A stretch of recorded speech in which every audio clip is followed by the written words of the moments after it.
और भाई अभी हम आपके लिए एक बहुत ही ज़्यादा इंपॉर्टेंट वीडियो लेके आए हैं जिसमें हम बताएंगे कि भाई मार्केट में चल क्या रहा है।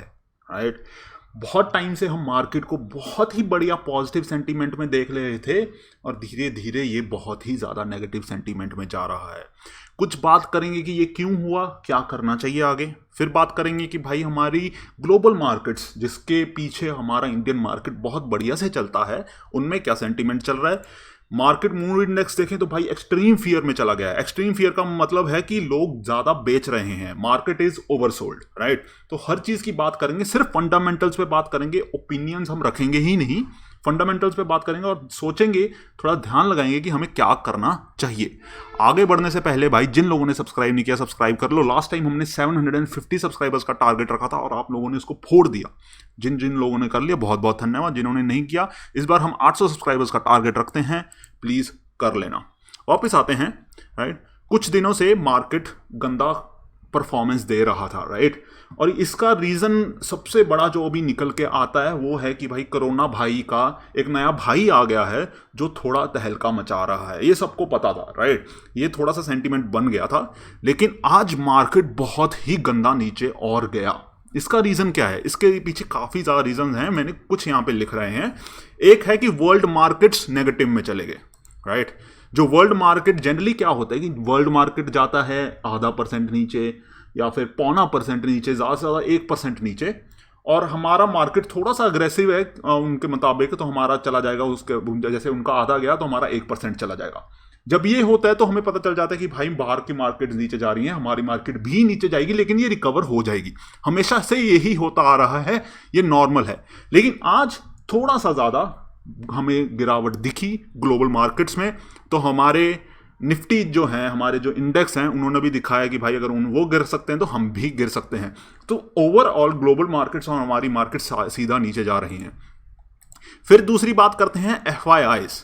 आपको मैंने हर बार वीडियो में बताया कि भाई FIIs हमारी मार्केट, एटलीस्ट इंडियन मार्केट्स के लिए बहुत ही ज्यादा इंपॉर्टेंट है और उसका एक रीजन है। राइट। उसका रीजन क्या है कि हमारे जो डोमेस्टिक इन्वेस्टर्स हैं, राइट, हमारे जो DIIs हैं, उनके पास इतनी बाइंग क्षमता नहीं है।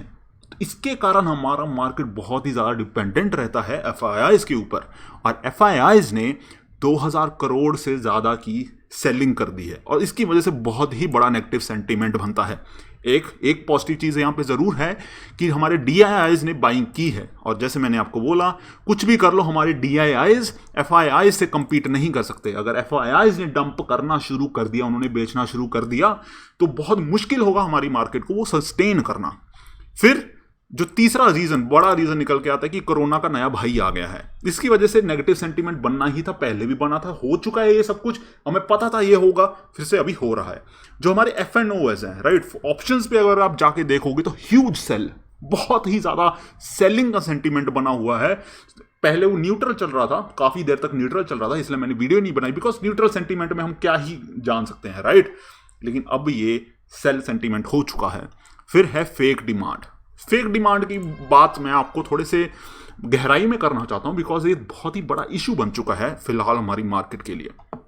एग्जाम्पल के तौर पे मैं आपको एक IPO दिखाता हूं। IPO इसलिए दिखा रहा हूं बिकॉज IPO एक ऐसी चीज है जिसपे हमारा इंडियन रिटेल इन्वेस्टर बहुत ही बढ़िया से समझ जाता है। ठीक है। ये देखो कि ये एक IPO है। राइट। ये IPO 160 टाइम सब्सक्राइब हुआ है। राइट। इसका मतलब क्या है कि एक शेयर को पाने के लिए 160 लोग खड़े हैं, लेकिन वो मिलेगा एक ही बंदे को। राइट। इससे आपको क्या पता चलता है, इससे आपको क्या लगता है कि ये कंपनी कैसी है या फिर ये शेयर कैसा? आपको लगता है कि भाई ये कंपनी बहुत ज्यादा डिमांड में है, इसकी सप्लाई कम है, तो ये ऊपर जाएगा। जेन्युइनली, मतलब अगर आप सिर्फ कॉमन सेंस लगाओगे तो इससे हमें यही लगता है कि भाई 160 लोग एक शेयर के पीछे भाग रहे हैं तो कंपनी ऊपर जाएगी। फिर थोड़ी सी चीज यहां पे मैं आपको जस्ट याद रखने के लिए बोल रहा हूं कि ये 187 पे खुला था, ये दिमाग में रख लेना, आगे समझ आएगा। अभी हम जाते हैं कि ये अब कैसा परफॉर्म कर रही है। ठीक है। अभी ये चली गई है 172 के ऊपर। राइट।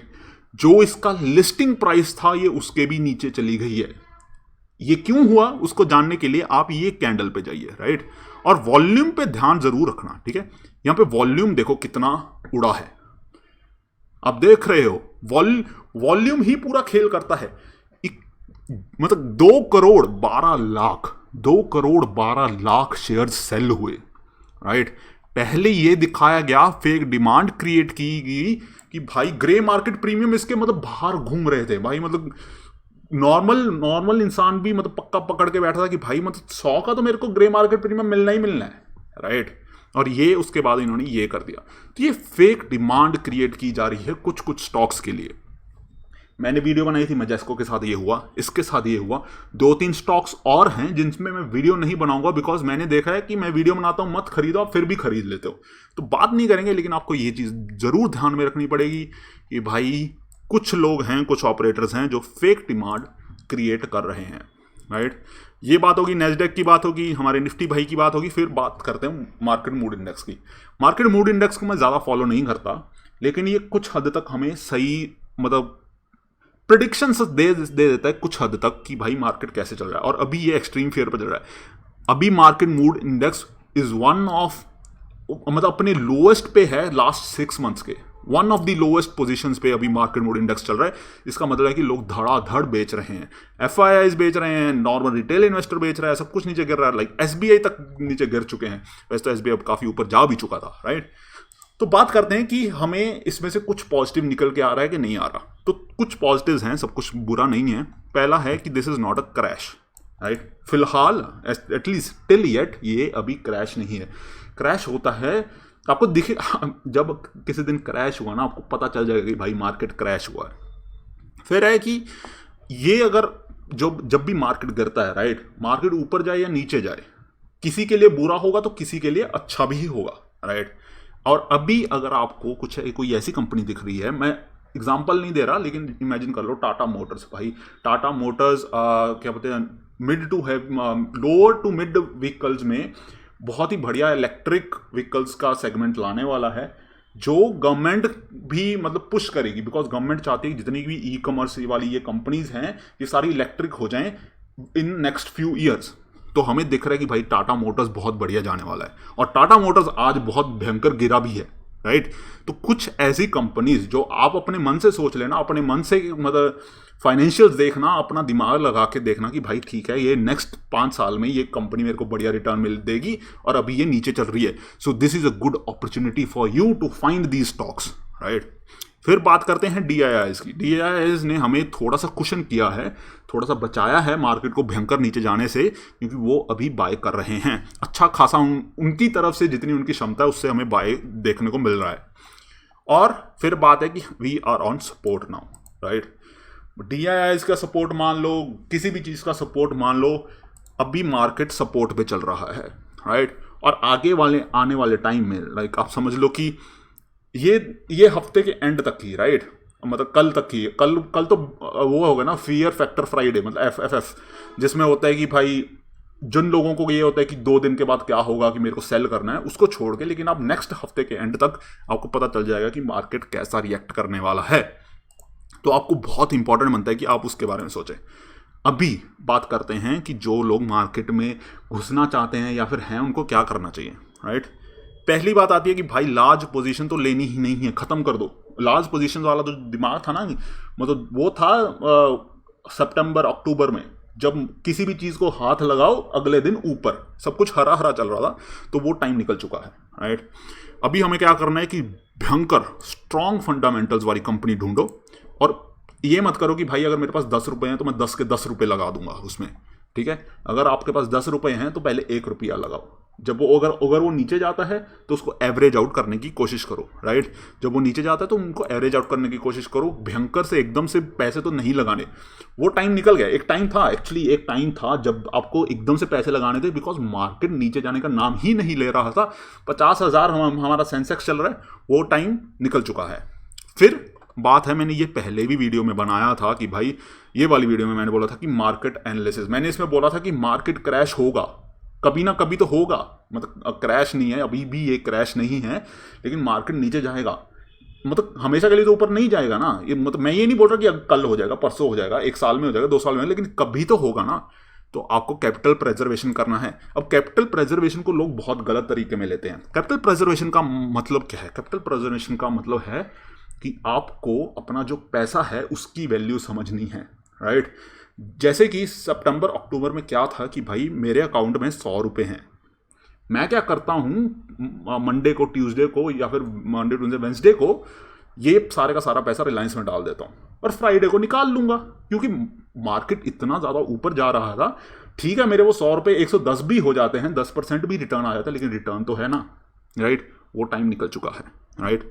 आप अपने स्टॉप लॉसेज लगाइए और उनको पकड़ के बैठिए। स्टॉप लॉस को छेड़ना नहीं है। अगर आपने एक टाइम पे लगा दिया कि भाई मेरे को 3% का स्टॉप लॉस लगाना है, लगा के बैठ जाओ। उसको ये मत कर देना कि अब 3% था अब 4% कर दिया, 4% था 5% कर दिया। हाथ नहीं लगाना। स्टॉप लॉस का मतलब ही ये होता है कि एक बार लग गया तो लग गया, राइट। मतलब प्रोसेस होता है कि कब बेचना कब खरीदना, वो प्रोसेस फॉलो करना बहुत ही ज़्यादा ज़रूरी है। फिर है कि भाई रिस्की स्टॉक छोड़ दो। मजेस्को को खरीदने का टाइम था, मजेस्को से रिटर्न बनाने का टाइम था, काफ़ी लोगों ने रिटर्न बनाया भी, वो टाइम निकल चुका है। रिस्की स्टॉक्स में नहीं बोलना।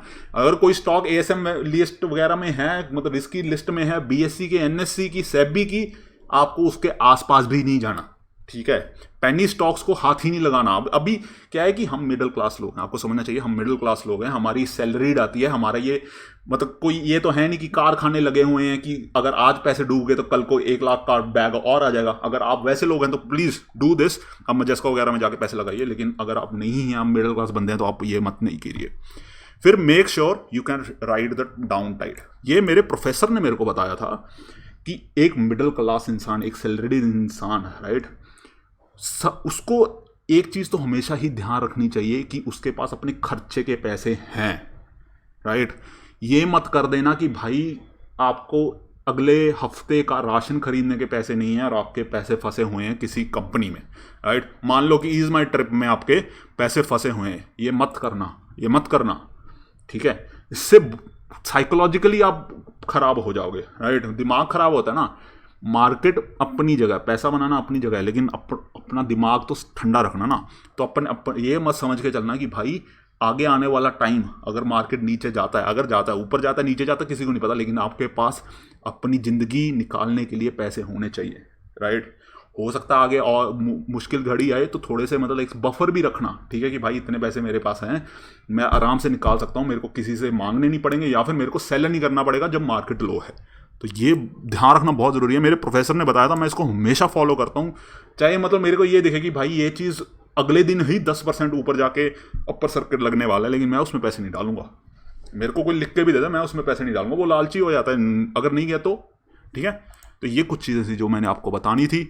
मतलब बहुत देर से मैं ऐसी वीडियोस बनाता जा रहा था जिसमें मतलब ऐसे होता था कि अभी ये खरीद लो, अभी ये बेच दो। आप लोगों को वीडियोस बहुत अच्छी भी लगी, लेकिन कुछ फंडामेंटल्स मेरे को लगा कि आपको बताने चाहिए। ये हमेशा इंपॉर्टेंट हैं, थे और रहेंगे, ठीक है।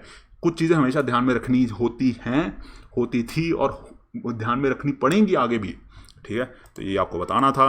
अगेन, जिन लोगों ने सब्सक्राइब नहीं किया भैया जी सब्सक्राइब कर लो। 800 सब्सक्राइबर्स का आपके लिए छोटा सा टारगेट हम रखते हैं, पेल दो। जिन लोगों ने कर लिया बहुत बहुत धन्यवाद। फिर आपके लिए प्यारा प्यारा डिस्क्लेमर, बिकॉज ये देना ज़रूरी है। मिलते हैं नेक्स्ट वीडियो में।